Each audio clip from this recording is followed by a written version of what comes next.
दोस्तों, स्वागत है आपका हमारे YouTube चैनल इंस्पायरिंग बुद्धा में। एक युवक के बड़े बड़े सपने थे और उसकी कुछ इच्छाएं थी। इच्छाएं अच्छी थी।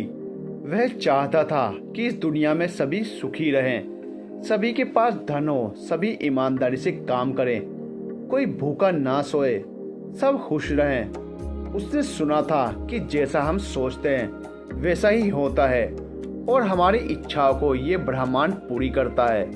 इसलिए वह इन इच्छाओं को लिए हुए दिन रात सोचता रहता, लेकिन हुआ कुछ भी नहीं।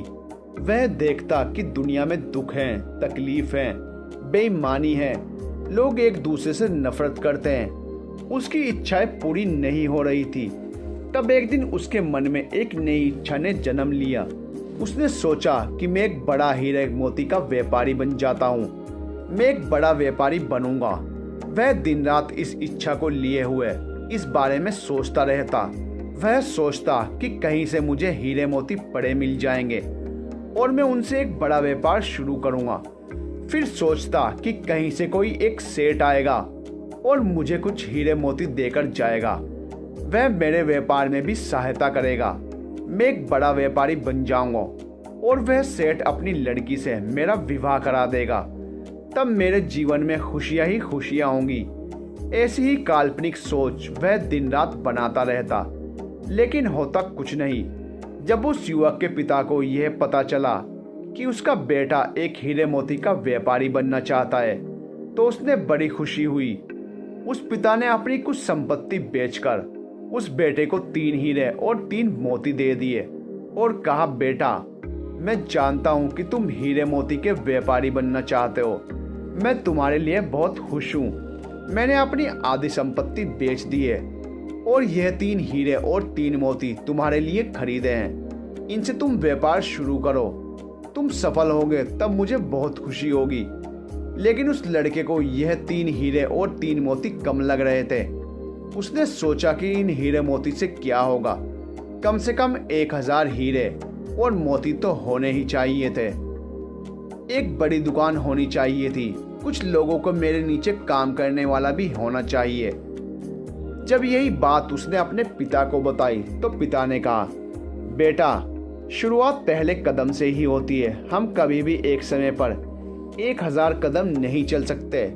पहला कदम, फिर उसके बाद दूसरा कदम, फिर तीसरा कदम, ऐसे ही बढ़ते जाते हैं और रास्ता तय कर मंजिल पर पहुंचते हैं। तुम इनसे व्यापार तो शुरू करो, बाकी सब अपने आप हो जाएगा। उस युवक ने व्यापार आरंभ किया और सोचने लगा कि मैं 1 माह में ही ऐसा व्यापार करूंगा कि बड़े बड़े व्यापारियों में मेरा नाम शामिल हो जाएगा और एक बड़े व्यापारी की लड़की से मैं शादी कर लूंगा। तब मेरे जैसा व्यापारी यहाँ कोई नहीं होगा। लेकिन ऐसा कुछ नहीं हुआ। 1 माह में भी किसी ने उसके उन 3 हीरे और मोतियों में से कुछ नहीं खरीदा। वह निराश हो गया। उसे लगा कि अब कुछ नहीं हो सकता। वह बड़ा व्यापारी नहीं बन सकता। अपने पुत्र को निराश होता देख उस पिता ने अपने पुत्र से कहा, निराश होने की आवश्यकता नहीं है। हमें पहले बाजार को समझना होता है। जब हम परिस्थितियों को समझ जाते हैं तभी हम बाजार में कुछ बेच सकते हैं। तुम यह पता करो कि बाजार में किस प्रकार के हीरे मोती की मांग है। इन 3 हीरे मोती को बेचकर उन्हें खरीदो। पुत्र ने कहा, पिताजी, मैंने ये पता किया था, लेकिन इन 3 हीरे मोती को बेचकर भी मैं उन हीरे मोती को नहीं खरीद सकता। उसके लिए अधिक धन चाहिए। पिता ने बची हुई संपत्ति भी बेच दी और अपने पुत्र को धन इकट्ठा करके दे दिया और कहा, पुत्र, अब बस हमारे पास रहने लायक ही जमीन बची है। यह धन ले लो और कुछ अच्छे हीरे मोती खरीद लो। अब यह तुम पर निर्भर करता है कि हमारे हालात आगे अच्छे होंगे या बुरे।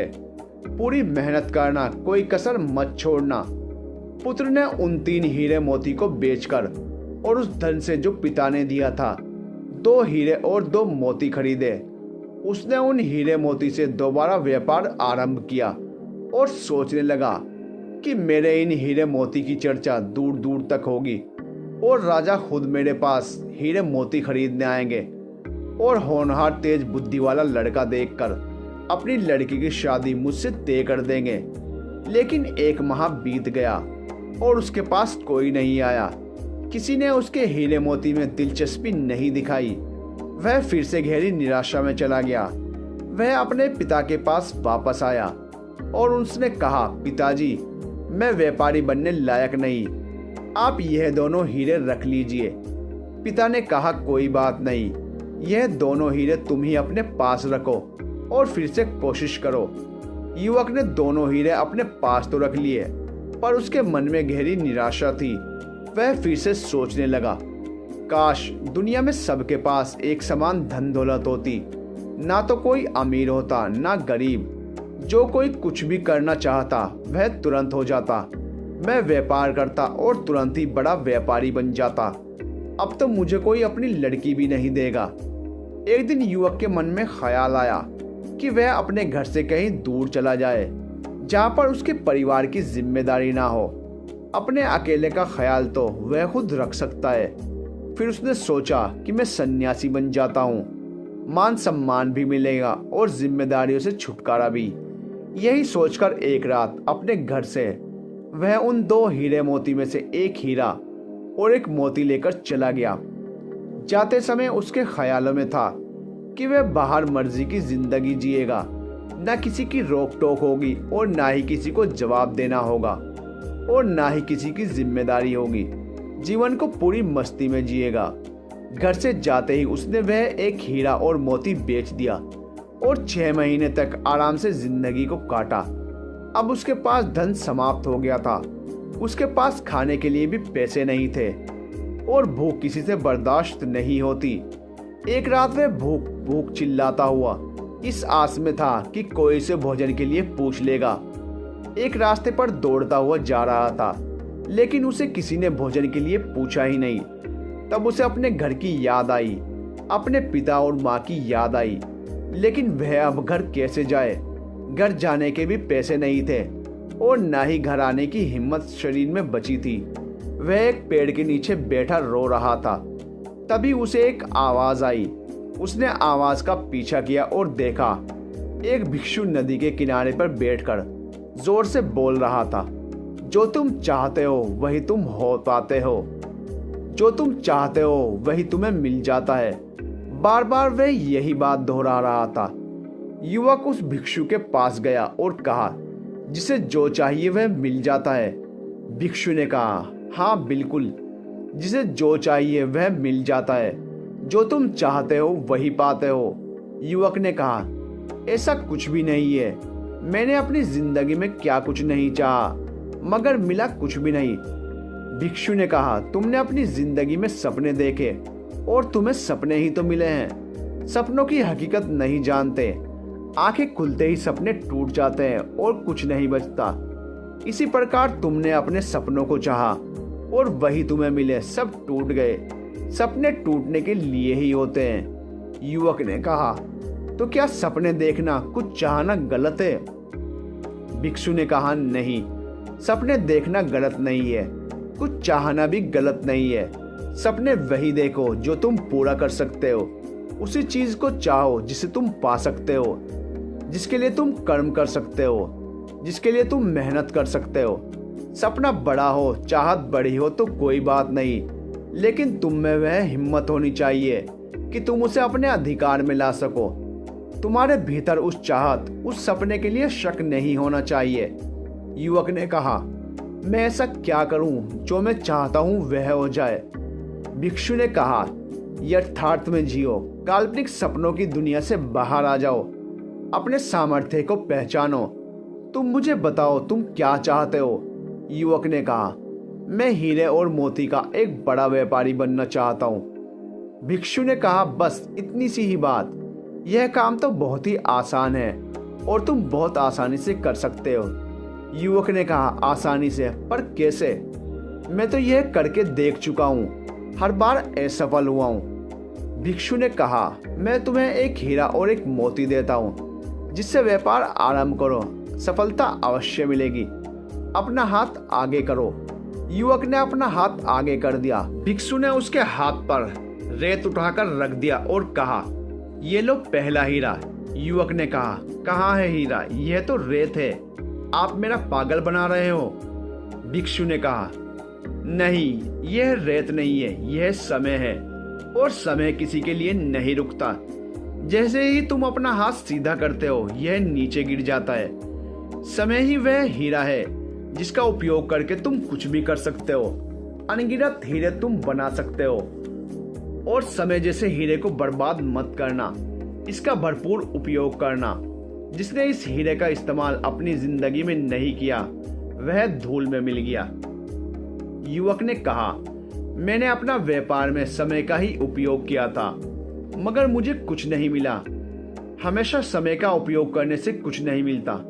भिक्षु ने कहा, इसके लिए मैं तुम्हें एक मोती देता हूँ। और भिक्षु ने उस युवक के हाथ पर एक कंकड़ रख दिया और कहा, यही वह मोती है जिसका उपयोग करके तुम अपने बुरे से बुरे समय में भी अपने सपने, अपनी चाहत को पूरा कर सकते हो। युवक ने कहा, और यह क्या है? भिक्षु ने कहा, यह मोती धैर्य है, संयम है। अगर तुम समय रूपी हीरे से लाभ नहीं कमा पा रहे हो, तो तुम्हें मोती रूपी धैर्य का प्रयोग करना चाहिए। जब मानव समय और धैर्य का भरपूर उपयोग करता है, तब वह जो चाहता है वह पा सकता है। तुम एक बड़े व्यापारी भी बन सकते हो।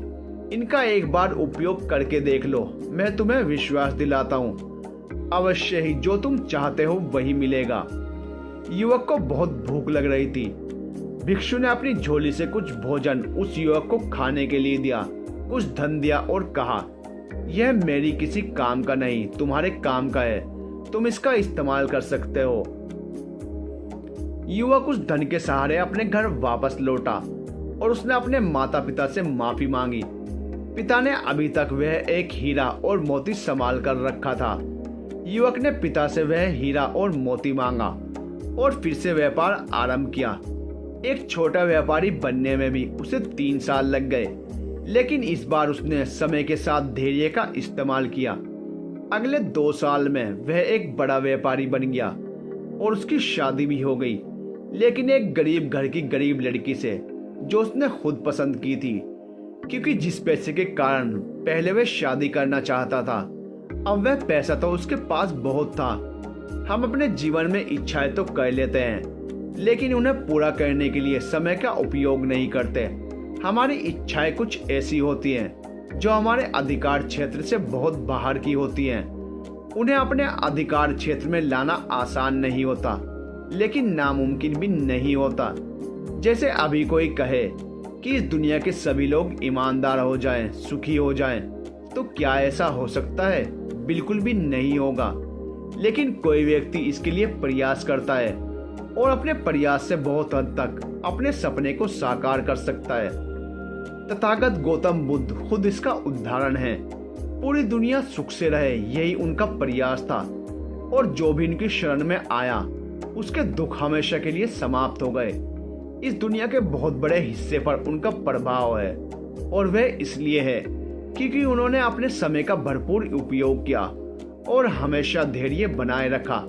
लेकिन हम तो कुछ सोचते हैं, उसके लिए प्रयास करते हैं, फिर हमें लगता है कि यह हमसे नहीं होने वाला और तुरंत ही उसे छोड़ देते हैं, और हमें लगता है कि हम अपने जीवन में कुछ नहीं कर सकते। लेकिन ऐसा नहीं है। जो आप चाहते हैं वह आपको अवश्य मिलता है। दोस्तों, कैसी लगी आपको हमारी ये कहानी? अगर आपको हमारी कहानी अच्छी लगती है तो प्लीज़ हमारे चैनल को सब्सक्राइब कीजिए, वीडियो को अपने फ्रेंड्स के साथ शेयर कीजिए। मिलते हैं नेक्स्ट वीडियो में, तब तक के लिए गुड बाय।